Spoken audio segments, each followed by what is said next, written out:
Good morning.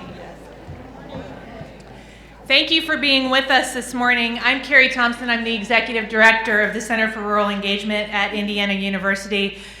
And we are so delighted to host our very first conference, and it's sort of like Christmas morning for us here because we're getting so many of you all who have contributed to our work in the region together to share ideas and best practices and to learn from one another. So thank you for traveling here. If you've come from a distance, as I know many of you have, thank you for coming around the corner. If you're here from right here in Orange County, we're just delighted to have you, and we know we're going to have a great couple of days together. For those of you who may be new to the center or may not know the whole story of how the Center for Rural Engagement came to be, 3 years ago, our provost, Lauren Robel, began to wonder how we could open the gates of Indiana University to the communities around us. It was perhaps after one of our local mayors had himself written to SPIA faculty inquiring about how to get some of the arts resources into his community and had to go around the block to get to the right place, that she started to believe that there was a much better way to provide the vast resources of a Research One institution, the student power of our volunteerism, and our engaged teaching out in the communities that surround us and that are indeed a part of the fabric of who Indiana University is. And so Provost Robel went on a listening tour that lasted about 18 months, listening to the communities in an 11-county area. And as a result of that listening tour, wrote a grant to the Lilly Endowment, and luckily we were funded for our first 3 years as a Center for Rural Engagement. And we were founded with a mission of improving the lives of people living in rural Indiana. We do that by engaging with communities, and everything that we do, we listen to communities and we respond to the assets that you have in your communities. We help you dream of ways to build on those assets. Think of ways to fill in the gaps where you want resources but may not have them yet.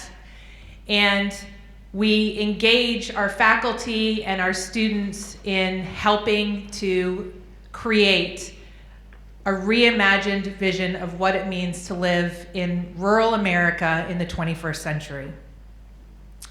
We were founded a year ago in March, and since that time we've engaged 1,500 community members, 150 faculty in 35 communities, and to date more than 1,400 community members have engaged with the Center for Rural Engagement.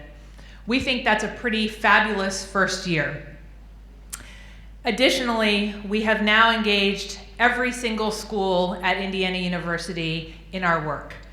So what we do is comprehensive. It spans all of the different disciplines at Indiana University. And we're focused in 3 focus areas. Today we're going to focus on health. And tomorrow we'll focus on our other 2 focus areas, which are quality of place, which looks at increasing the social and cultural fabric in communities and providing housing solutions where they're needed. And also in resilience. And our resilience work focuses on ensuring that there are safe and sustainable supplies of food and water to our communities, and also on improving the use and access to our parks and public lands.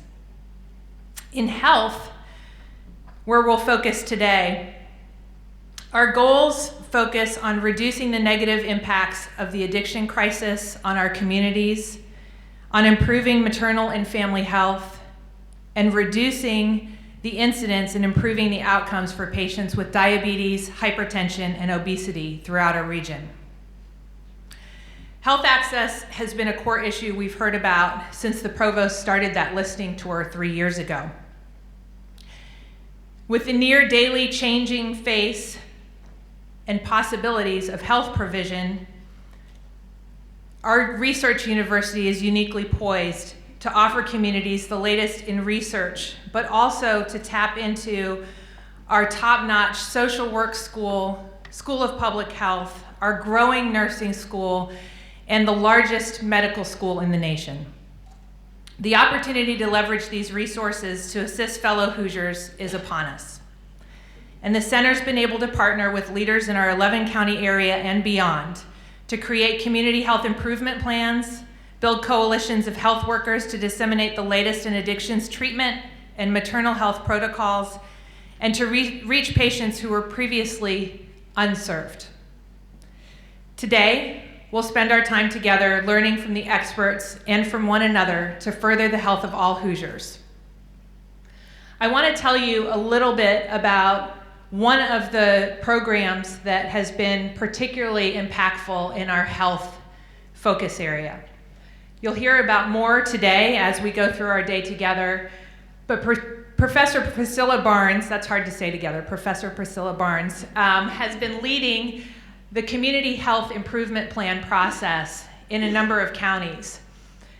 Priscilla's in Iceland today, for those of you looking around to see if she's here with us. But later today, we will have a roundtable that focuses on the CHIPs, as we call them. And what this process is a process of taking county by county data, all of the data that surrounds health in any given county, and this is mental health and physical health data, and getting a coalition of community leaders together to digest that data and to decide how they want to improve health in their county, and indeed to create a strategic plan around improving health. I was able to join one of the CHIP meetings in Daviess County earlier this spring, and it was one of 2 community meetings to plan this process. There were 60 community members there. That's an incredibly telling story of the commitment of community leaders to improve health in our region. We're grateful to Priscilla, but more than that, we're grateful to all of you who are leaders in your communities, leaders in health and resilience and quality of place, who are joining with us to figure out the best ways to improve life in rural Indiana. Thank you for spending your day with us. Thank you to our partners and sponsors. We work in partnership with so many different organizations, but we're particularly grateful to the Regional Opportunity Initiatives, which has implemented programs such as the Ready Schools and Ready Communities initiatives, allowing communities to enhance educational access and build quality of place plans, which are community driven. Thank you also to IN3, who's been a great partner in helping us to develop IU's applied research capabilities and establish stronger connections to Crane. IN3 has helped foster a number of new collaborations with other partners in the state and is also playing an important role in enhancing the region's workforce. We're grateful to our many presenters today as well, and to those representing local and federal government offices, including Mayor Spinner and Gerges, Brian Gessler, and representatives from USDA and Rural Development and the Office of Community and Rural Affairs. We're also particularly grateful to David Carden, former U.S. Ambassador to ASEAN, and the chair of our CRE Advisory Board. We're going to kick off our morning today with a very special guest.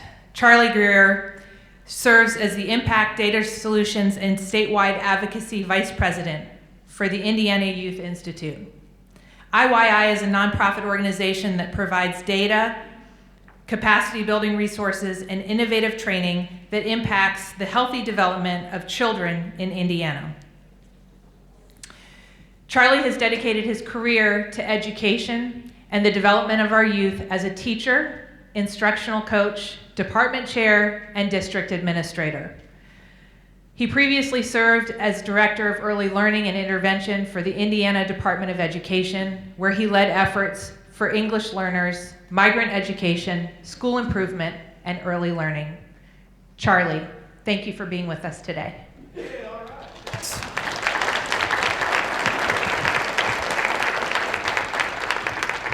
Yeah, it's so good to be here. It's so good to be with you, driving through God's country, coming down from Indianapolis. I think Siri knew I was coming to the Rural Engagement Conference as I was driving. She took me in all sorts of back roads. I've seen, I think, every cow south of 70 on the way here. But I'm so glad to be with you. This work for me is both personal and professional. You heard a little bit about the professional side. On the personal side, you have to understand I'm the father of 3 boys. Ages 9, one will be 8 on Friday, and the other one will be 6 next week. We call them Team Renegade. Okay, so I've got 3 boys, and this work here, when we travel around the state, we release our data book in February, and then we go on a tour. We talk about what's happening with kids, and we'll do about 70 dates. And in many of these, it's sort of a run-of-the-mill sort of presentation, but others are somewhat customized. And today, we're thinking about rural. And for those of you that would consider yourself data nerds, I like to call you social impact warriors. That's what I am. It's important for us to realize that I reached out to the rural engagement and said, when we talk about rural Indiana, what counties are we talking about? Because as we've learned, as we look at data, every little group has like a different definition. Okay? So when I'm looking through the data, and we're showing you the data today, know that the counties that we've brought together, rather to look at the raw data or to look at averages, those counties were identified by the rural engagement from IU, okay? Just so you know that. So why the state of the child? What I'm hoping today in the next 30 minutes is 1, that you'll understand some top challenges facing youth here in Indiana and also what's happening in rural Indiana. 2, that you're gonna find access to some critical data and solutions. And 3, this is what I really hope happens, is that today, you come in as a professional, but you leave as an activist. You leave with a sense of advocacy, that you feel empowered to have change occur. That these numbers just aren't numbers, but that you feel inspired.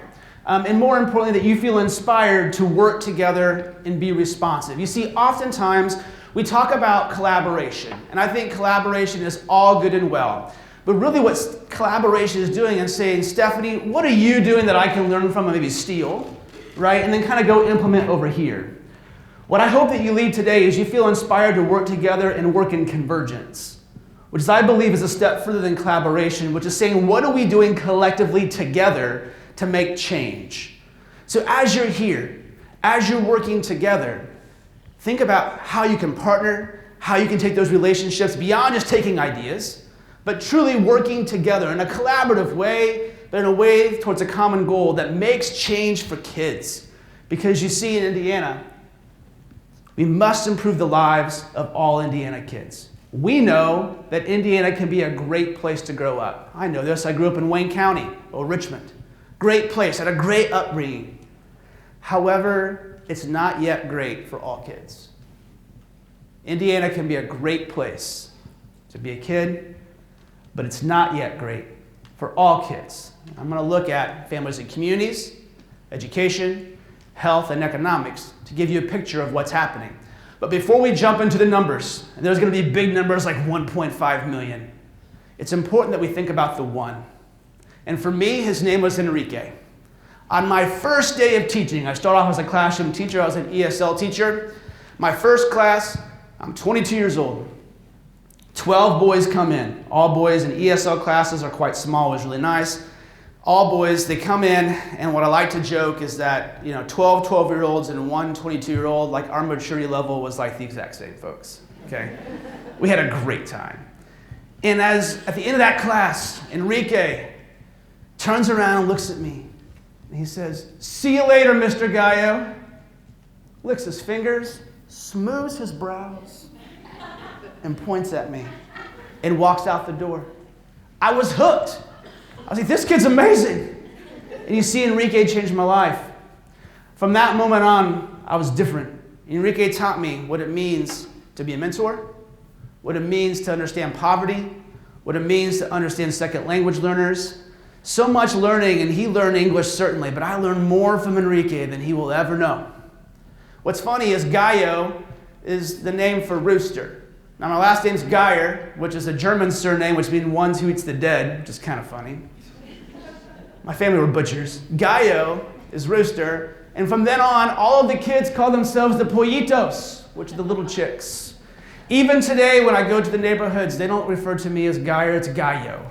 They still see me. Just a few weeks ago, I was in a restaurant, and I looked over, and I saw one of the 12, Brandon. And so I could tell he was having a birthday party, so I counted back and realized, yes, he was over 21. So I ordered him a drink, sent it to his table, and said, from Gallo. And when he got it, he stood up and scanned the room and found me. You see, the impact that we have on kids is tremendous. And the impact that they can have on us is equally or even more, I believe. So here's what we're going to do. Before we dive into the numbers, if you have a piece of paper or a pen in front of you, if not, use your phone or your brain. I want you to think about a child that's had a particular impact on you. It could be a niece, a nephew, son, daughter. For me, it's Enrique. I do what I do every single day because of what Enrique had done for me, and I want you to jot down their name, okay? Go ahead and do that right now. Jot down that name. Who's had a particular influence on you? Okay, you should have one in mind. Now here's your next task. When I say go, you're going to stand up. You're going to find somebody you don't know. You're going to introduce yourself to them, and you're going to tell them the name of the child that's had an impact on you. Now, why do I do this? Some of you are rolling your eyes because you're introverts and said, my God, Charlie, I don't want to do this morning. That's okay. I'm like you. As extroverted as I come across, I'm actually quite an introvert. And I did this one time at a conference because the presenter had me do it, and the person that I talked to, we did a $25,000 research grant. So you never know who you're going to meet in the moment. We're talking about convergence and working together for kids. You've got 1 minute to meet somebody new and share your name of your child. On your mark, get set, go. Come on, role engagement. Let's do it.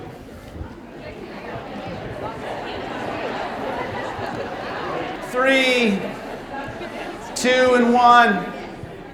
It's important for us to realize that Indiana has made some improvements and that they're notable. It's important for us to lean into these and to understand them because these learnings we can apply to other areas. And so here's some of the notable improvements. By no means have we arrived at our final destination where we need to be or we want to be in any of these areas, but there is some trend data that says, something is happening here that maybe we should pay attention to. We have fewer youth committed to the Department of Correction. Our teen birth rate is at an all-time low for some age bands. We have fewer kids living in poverty. And one that I think is tremendous is the percentage of 21st century scholars that are completing a 4-year university on time is up considerably, 9 percentage points. Some additional areas, our use of cigarettes is down. However, our use of vaping products is up. We're going to talk a little bit about that when we get to the health section. We have more teens employed. There's a lot of research behind the importance of teen employment, the benefits that has, both in the short term and the long term. And we have a higher number of high-quality early childhood programs. By no means do we have enough to meet the demand and the need, but as Indiana has placed an emphasis in this area, we have seen that number increase, nearly 500 in the past couple years. So who are Hoosier kids? In Indiana, we have 1.5 million kids, making us about the 15th largest population nationally. We have 71 counties that have seen a decrease in child population, and 21 have seen an increase. Here's the percentage change you see from 2012 to 2017, the highest being Tippecanoe County at 8.4. For rural counties, we've seen an average decrease of 3.3% in that time span. That range is 3.6 to a decrease of 12%. Over time, our kids have become more diverse. 27% are a race other than white, non-Hispanic. That's up from around 22% about 10 years ago. The largest population change has been in our Hispanic population. In Indiana, we have about 10.9% of kids that speak a language other than English at home. That's over 250 languages that are spoken in our public schools. Incredible. And really every county in our state has an English learner. And around 12% of kids are from immigrant families. When it comes to the rural counties, around 10% are a race other than white, non-Hispanic, with the highest percentage being Hispanic at 6.6%, followed by black at 2.5%. So significantly less, but certainly there is some diversity. So how does Indiana stack up nationally? If I had to sum it up, it's in this statement right here. Nationally, we have few bright spots. We're in the middle for most, and we absolutely need to progress in all areas of child well-being. Overall, Indiana ranks 28th for child well-being. We're right there in the middle of the pack, where we've actually been for quite a while. And we break that out by the different indicators. For families and communities, we're 32nd. For economic well-being, we're 24th. Now for education, we're 14th. What's interesting about education is that 6 years ago, we were ranked 36th. So we've moved from 36th to 14th. There's been tremendous growth. We should lean in to understand why. And certainly our state has put a particular emphasis in education with all sorts of different ideas, whether you agree with them or not. There's been an emphasis with how we've been thinking about education in the state. And it represents well over half of our state's budget. So we put the money, we put some emphasis, we see some change. Now for health, we see it's 31st. We've been in the bottom half for quite a while. What's particularly interesting is as a state, we're 49th out of 50 when it comes to health spending. 49th out of 50. A theme that you're going to see throughout the data is this, that race, place, income, and immigrant status, disparities, and barriers are critical factors for child well-being. In every area, it's one thing to look at the overall percentage, it's another to say, what does this mean by race, place, income, and immigrant status? Here's what I mean by that. Let's take a look at child poverty. Around 1 in 5 Indiana kids live in poverty, around 18.4% or so. In rural counties, it's slightly less at 16.9, but the range is quite big at 27.3 to 8.5. But you see that there's big disparity. In Grant County, 27.3% compared to Hamilton County at 4.1, and Hendricks County at 5.8, and Boone County and Hancock, which are all, those are all the counties right around Indianapolis, where a lot of the suburban communities are, right? So when we talk about child poverty, it's one thing to say 1 in 5, but for Hamilton County, that's a different story. And for Grant County, it's a different story. We've got to understand it's more than 1 in 5. It's about being local, right? It's about what does it mean for rural kids. Another example is when we take a look at IUCRE-3. See, IUCRE-3, for those that don't know, is the first standardized test that happens in 3rd grade. My 9-year-old Kipton, part of Team Renegade I told you about, he just passed. Yes. So we're not going to have to do 3rd grade reading when we're in 4th grade. Like, we're good. Mom and Dad are super proud. Last year, 87.1% of kids passed IUCRE-3. But look at the disparity that already starts to exist by race. As early as 3rd grade. You see, for black students, it's 74%. And for Hispanic students, it's 78%. And these gaps will actually widen over time. We're going to take a look at that in a minute. But when it comes to graduation rates, these percentages are almost identical to graduation. Isn't that interesting? Our IUCRE-3 test and our graduation rates are nearly identical. There's something there for us to lean into and understand. Another example is infant mortality. Our governor has said he wants us to be the best in the Midwest. He said it over and over and over. However, we rank 43rd worst when it comes to infant mortality. 43rd worst. It's one thing to say we have a problem with infant mortality. When you look at the data and you segregate that by race, check it out. Black infants are more likely to die before their first birthday than white infants, Hispanic infants, and all other kids. Nearly twice the average. So yeah, we have a problem with infant mortality. We do. But specifically, we have a big problem with black infant mortality. So how does that change the interventions and how we think about what we're doing? It certainly should inform it. So let's dive a little deeper into families and communities. Ranked 32nd overall. Hoosier families, like our kids, are becoming more diverse in nature. Okay? So what we have here is around 17% of kids in Indiana live with a primary householder that is not their biological parent. Okay, so it could be somebody else. The top bar is Indiana as a whole. The bottom bar, the tree map, is for rural Indiana. Okay? So for example, when we take a look at kids living with a grandparent, around 6.6% of kids in Indiana do that. In rural counties, it is 7.8%. It's higher. It's actually higher for step parents, foster parents, and the blue that's kind of hard to see is adopted parents. So really, in all areas, rural kids are more likely than the average kid in Indiana to live with a biological not live with a biological parent as the primary householder. About 2/3 of kids in Indiana do live with married couple families, parents, and around a quarter live with a single mom. And foster care. What's important to know about foster care, it's a rising population in Indiana.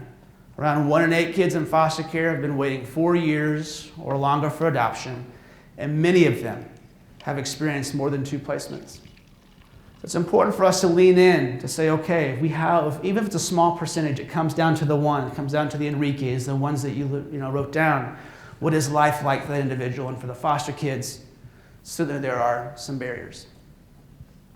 Now, there are clear family and community challenges exist that negatively impact kids. Indiana's lowest ranking when it comes to child well-being is in child abuse and neglect or child maltreatment. We are ranked 48th out of 50. What does that mean? That's sexual abuse, physical abuse, and neglect. To put that in perspective, there's a new report to the Child Abuse and Neglect Hotline every 2 minutes. From the time that I start, the time that I finish, 15 to 20 new reports have been made when I just said good morning to you. And it's been on the rise. You see a low there in 2011 at 12.2 per 1,000, now at 20.8. When we just segregate that by race, we see that multiracial, Pacific Islander, and Black youth are more likely to be victims of child maltreatment. Now, certainly substance abuse plays a big role into this. And we know that in Indiana, we've been fighting an opioid epidemic that is hitting every corner of our state. When we look at kids that are removed from home for reasons that include drug and alcohol abuse, 63.8% of kids are removed for that reason, or at least one of the reasons. It can be removed for 4 or 5 reasons.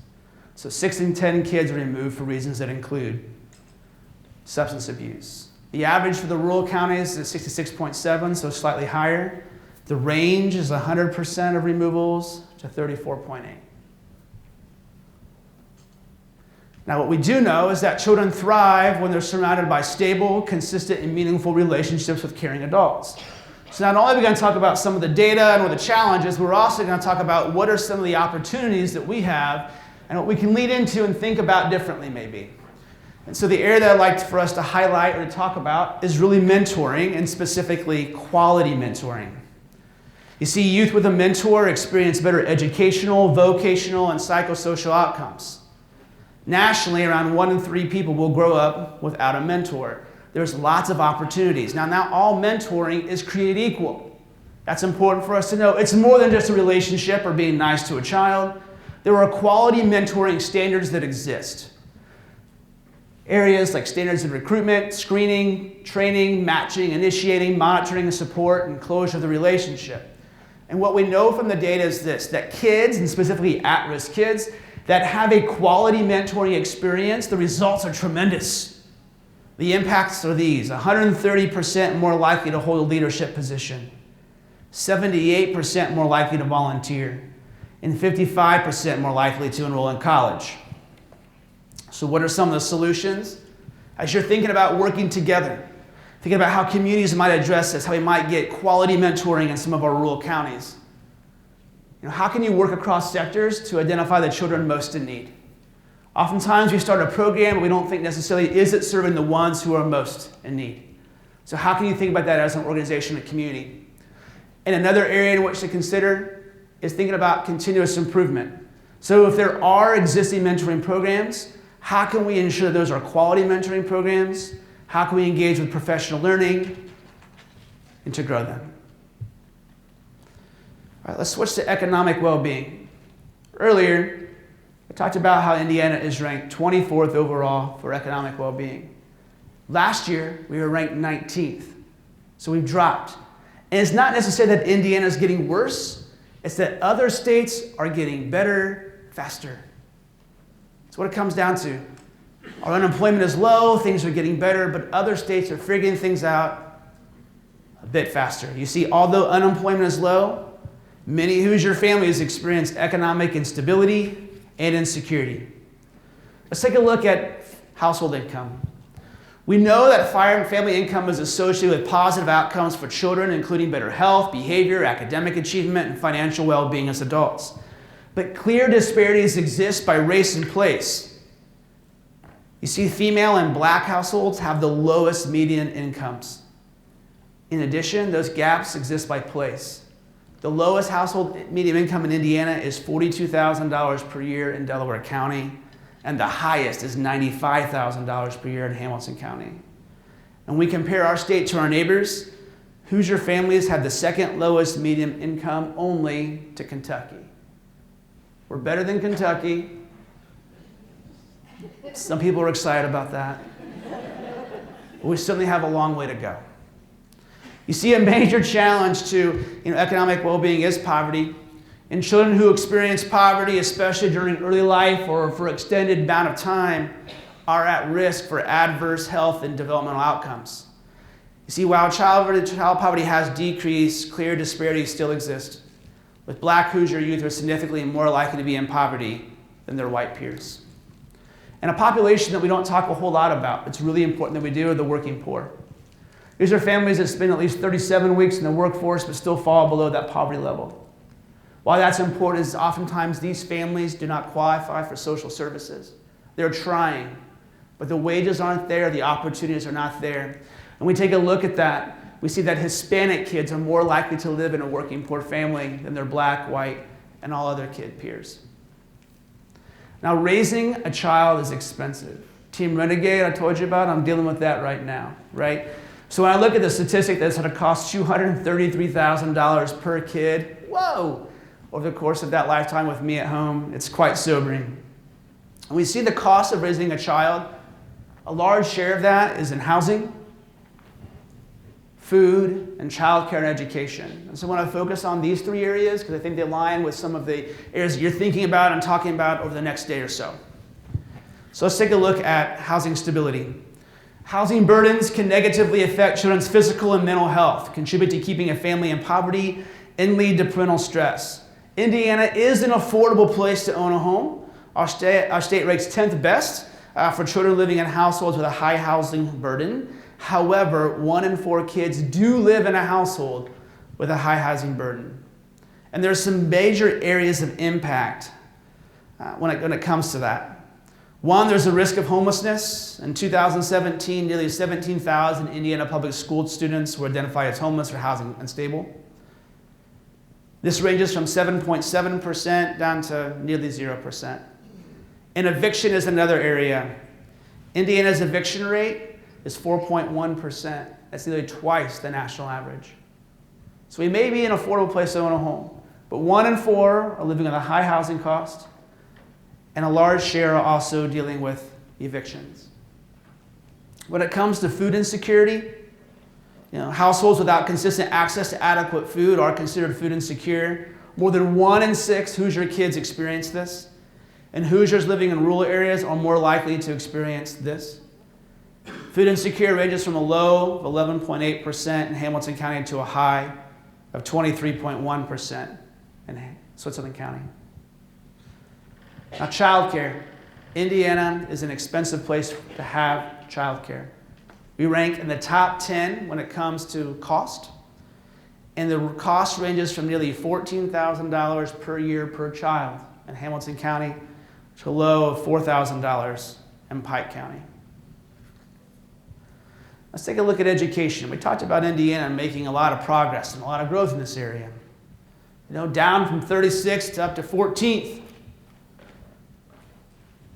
Now, although these are noteworthy, it's important for us to realize that persistent and pervasive gaps exist. We can't celebrate because we're in the top half, the top quarter. The first gap is in access and quality. So we know childcare is expensive, but take a look at this. Only a quarter of the known programs in Indiana are rated high quality. So we may have programs for early childhood, but they're not programs of high quality. And we have 5 counties that have no option available at all. There's no option for families when it comes to high quality. Access and quality are one of the issues and the gaps that we have geographically. Another area is taking a look at the gaps in I-STEP. This is not rural specific, this is statewide. We talked about IREAD-3. 87% of kids passed IREAD-3. When it comes to I-STEP, it's 50%. 50, only half the kids are passing. But look at the gaps. For Black students, it's 24.8%. Hispanic students is 36.9%. Multiracial, 45.4%. For special education, 18%, and for English learners, 18%. There are massive gaps that widen over time when it comes to achievement. Not only do we have gaps in achievement, there are gaps in the systems within schools. It's the school discipline. Look at the out-of-school discipline data there on your right, desegregated by race. Black students are significantly more likely to be suspended out of school than their white peers, nearly 4 times. Something is happening in the systems. It's just not performance of the child. These things are systemic. We see it in school discipline. We also see it in special education, where certain races are more likely to be identified, as well as high ability.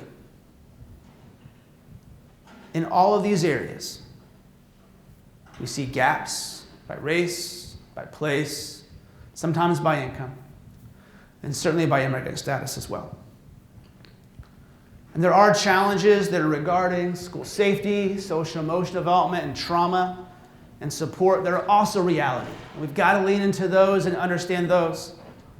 And so here are some of the things that I think are noteworthy when it comes to this area. 1 in 4 high school students reported not feeling safe at school. 1 in 4. Hoosier youth have a higher prevalence than their peers nationally in 7 out of 9 adverse childhood experiences.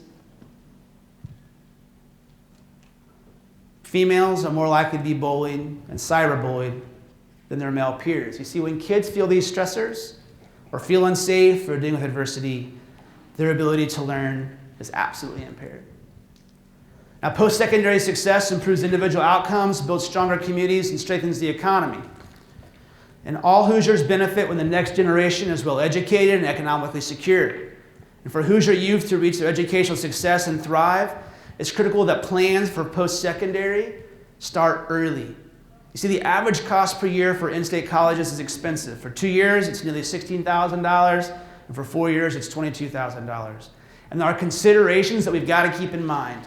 Around 2/3 of Hoosiers will use loans to finance education. They'll borrow an average of $34,000. There are issues of equity. Low-income students of color are disproportionately more likely to have to rely on loans to finance college, and they face steep challenges to pay off debt. And on-time completion, an average year or an additional year of college can cost $50,000 in extra tuition, lost wages, and other costs. And finally, debt. Around 50% of 2-year college graduates will graduate with around $17,000 in debt, and 4-year college graduates will graduate with around $27,000 in debt. So what can communities do to think about how we make sure kids thrive, how we retain and attract kids in our communities? You know, community organizations can embed scholarship eligibility and application support and opportunities for families in 529 accounts. It's not relying on the family to do the work themselves. It's about how you collectively working together across organization lines to say we've got to start early. The decision cannot be made in the 9th and 10th grade. It has to start early. You've seen how many kids are dealing with debt. So how can we do that across organizations? How can leaders increase accessibility and affordability by focusing on those issues of equity when it comes to place, race, and income, align systems, and support local state initiatives? The last area I'm going to touch on is health, and health is absolutely foundational. We rank 33rd for child and teen deaths, and while we've seen an increase in the percentage of children with health insurance, we still only rank 40th. Hoosier youth challenges at all ages threaten the foundation for a strong well-being. Let's take a look at our youngest and maternal smoking. Maternal smoking, around 13.6% of mothers will smoke while pregnant or after the baby is born, nearly double the national average. But when we desegregate that by place, take a look there at Blackford County. That's 40%. Grant County, 31%. Crawford County, 30.6%. Amazing what's happening and how different it looks when we do it by place. Another challenge is obesity. Around 3 in 10 kids ages 10 to 17 are overweight or obese. But what is particularly interesting is that 9 in 10 parents will say their child is healthy. So 9 in 10 say it's healthy, but we know for sure 3 in 10 are obese. We hear things like, oh, he's just big boned, or she'll grow into it. Right? It's a matter of what's our perception versus what is reality and how are kids being impacted. The CDC recommends that a child gets at least 1 hour of vigorous activity every day, but our kids are not getting enough. Only 1 in 5, for example, ages 12 to 17 get that recommended amount. Now, nicotine use among our youth remains a concerning issue. While we have seen a decrease in the cigarette use, we've seen an intense increase when it comes to electronic vapor products in every grade level from 7th through 12th grade. Amazing. Teens who use e-cigarettes are more likely to subsequently take up smoking later. They're not using it as a replacement. They're using it, they're starting on the vaping product, and then they will most likely pick up the cigarette later and use both. 3,700 Hoosier kids under 18 will become new smokers this year, and nearly 9 out of 10 smokers will start before the age of 18. Children must have good mental health to reach their full potential. And here's what we know about mental health. Well, what's interesting is each year we bring together stakeholders, state agencies, and we say, what are the issues that are facing you? So ISDH will come, FSSA, DOE, all sorts of organizations. We do this every year in the summer. And that helps us inform what products we might put out, what briefs we might develop, and how we might talk about information. And something happened this year that's never happened before. And that is for every state agency and every local organization that came, mental health was one of the top 3 issues across all areas. So we said we've got to focus on that. So here's some what we know about mental health in kids. It affects all areas of child well-being. Mentally healthy children reach developmental milestones, learn beneficial social skills, and have a positive quality of life. 1 in 9 Hoosier kids have received treatment or counseling from a mental health professional. And 1 in 3 high school students do report feeling sad or hopeless. Can half of this room stand up for me? Just stand up.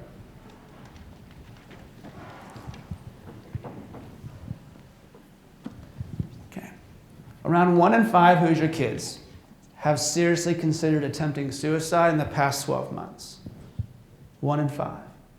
Indiana ranks 2nd out of 34 states with the percentage of students who made a suicide plan, and 3rd out of 36 states in the percentage of students who seriously considering attempting suicide.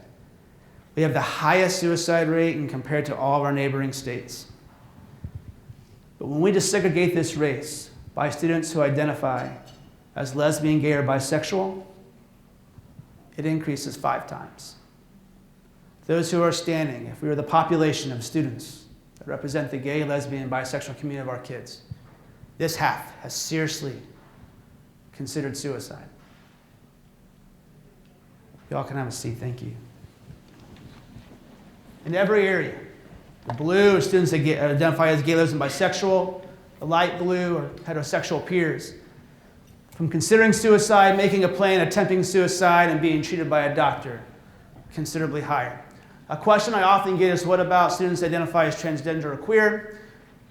This data comes from the Indiana Youth Behavior Survey, and the options were lesbian, gay, or bisexual. So that's the best data that we have in order to make decisions. The last area or barrier when it comes to mental health is access. You see, Indiana, 700 individuals to 1 mental health provider is our average. It ranks us last among our neighboring states. It's as high as 14,000 to 1 in Newton County and to a low of 210 to 1 in Wayne County. The average for the rural counties is 2,167 individuals to 1 mental health provider. So what are some solutions when it comes to mental health? Certainly facilitate partnerships among physicians, mental health professionals, educators, community organizations, and families to implement evidence-based programs. It's not one mental health provider doing the work, it's all of us collectively working in convergence and thinking about how we work together towards these solutions. Obviously, working on stigma and developing awareness campaigns and prevention over crisis response. We've gotten into sort of a reactive mode in Indiana where we've got to be more preventive in nature. So we take a look at all areas of child well-being, from families and communities to health, economics, education. This is the state of the child, and specifically for the state of the rural child.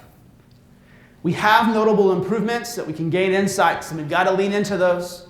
Those are important for us. We can learn from those and successes like teen employment or our birth rate going so low. Something has happened where progress is being made, and how can we take those learnings and apply them? Second, we have to understand where we stack up nationally. If I have to sum that up, it's we've got few bright spots and we have to improve in all areas. And there are clear disproportionate challenges and barriers that exist by race, place, income, immigrant status, and sexual orientation.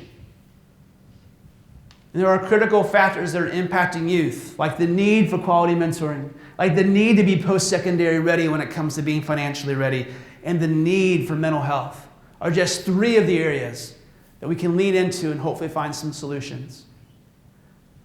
My call to action to you is this: make a commitment. Just don't listen to the information and all of the data. Be a social impact warrior.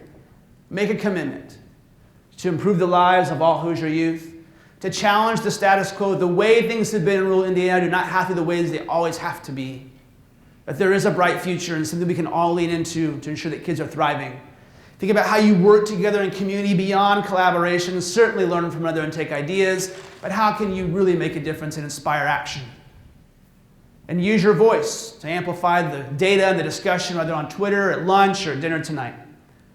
Because you see, it comes down to the one. For me, it's Enrique, and for you, it's whoever you wrote down. It's about improving the lives of each and every child, ensuring that they are getting the support that they need to reach their full and best potential. The kids of Indiana are 100% our future. 100% our future. I hope you felt inspired. I hope you learned something new. Know that IUI is here to work with you and to partner. We're statewide. We work with counties all across the state with all sorts of organizations, big and small. If you're interested in some of the data that I talked about, all of it is available in our data book. We have county snapshots and issue briefs and data briefs. We'll also do custom data work for you. And we have a knowledge center with lots of resources. You can see us at iui.org or email at data@iui.org. That's all I've got. You guys have been great. Thanks for letting me hang out with you and share a little bit about tapping with kids. Thanks.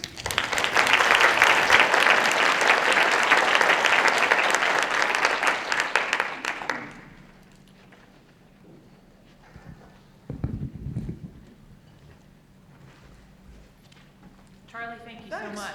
That was awesome. I hope you all are as inspired as I am. I have much more faith in the future of youth in Indiana, knowing that, Charlie, you now have a whole state of gallitos following you. If I can have Center for Rural Engagement staff members stand up for a minute. Awesome. These awesome and talented folks have put together an incredible conference for you. So thank you all for what you did to get us all here today and for what you're doing in the communities day after day. These are the people who can help you answer questions and get you around today. So feel free to ask them for what you need and tell us how we can be gracious hosts to you as you move through the conference over the next 2 days. Thank you all for all of your work.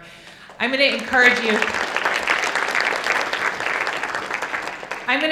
you all to download the guidebook app that can help you navigate your way through the conference. And it's now time to move to our breakout sessions, grab some refreshments on your way, and begin to create actionable plans for how we can continue to improve lives here in rural Indiana.